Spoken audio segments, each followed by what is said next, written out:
Екологистите слават, но јавноста стравува.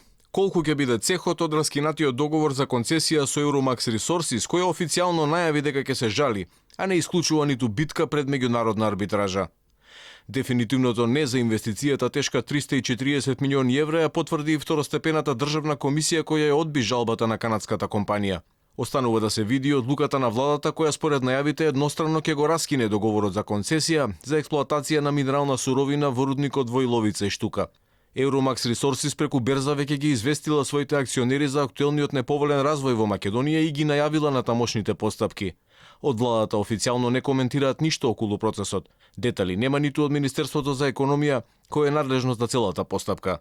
Министерот за економија утре ќе има настан и тогаш ќе изнесе информација околу целото прашање. За денеска не планираме да соопштиме какви било детали. Случајот со Euromax Resources не е единствениот кој може да ја чини Македонија десетици, ако не и 100 милиони евро оштета во случај на арбитражи. Идентичен развој најави и шпанската Рубау, која го раскина договорот со јавното претпријатие за државни патишта за изградба на 10 километарска делница од Фариш до Дреново.